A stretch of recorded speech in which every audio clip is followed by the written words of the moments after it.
Today's fastest-growing tech startups, SaaS companies, AI apps, and direct-to-consumer brands are scaling to six figures using growth frameworks invented decades before the internet existed. Marketing success is often attributed to finding a singular hook point or writing clever copy to manufacture interest where none exists. But the pioneers of measurable persuasion, 20th century copywriters like Eugene Schwartz, Claude Hopkins, and Robert Collier, operated on a different premise. They understood that a copywriter cannot create desire in a market. Their work focuses on channeling existing market demand toward a specific product. Relying on creative writing to sell to an audience that has no verified existing desire for your solution results in a high rate of commercial failure. Dan Kennedy summarized this in his 3M formula: market, media, and message. Gary Halbert took it further with a thought experiment.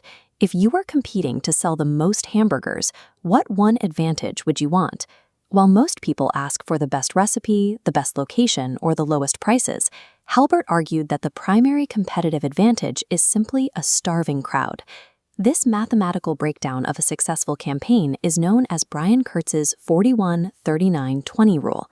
The creative copy contributes 20%, the offer itself contributes 39%, but the single most important element dictating 41% of results is the list, your target audience.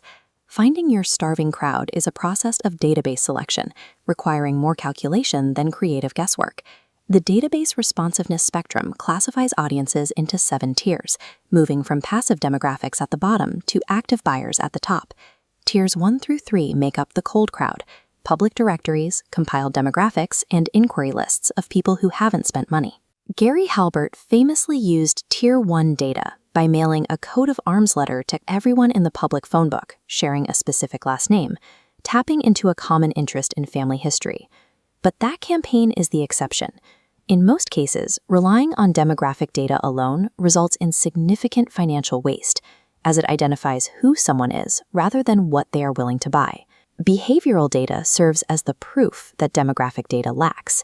This proof brings us to tiers 4 through 6, individuals who have previously completed a transaction via direct response. To understand why buyer lists are effective, we map them against Eugene Schwartz's 5 levels of consumer awareness. The hotline buyer, someone who purchased in your niche within 30 days, is the most responsive segment. Their high solution awareness means they are primed to buy. However, accessing these tiers carries a high cost. Renting these lists or buying targeted digital ads to reach them on social platforms is expensive.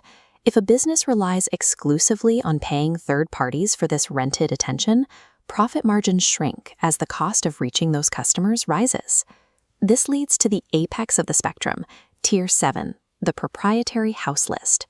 This relationship of trust means these customers have already verified your product quality and customer service, making them significantly more responsive than a cold database. When you own the database, you can segment it using a matrix that tracks recency, frequency, and monetary value, or RFM. Segmenting by these 3 behaviors allows a business to trigger predictable revenue on demand without paying a fee to an external ad network. Owning your audience data provides a layer of insulation against volatile external algorithms and the recurring cost of reaching the same customer twice.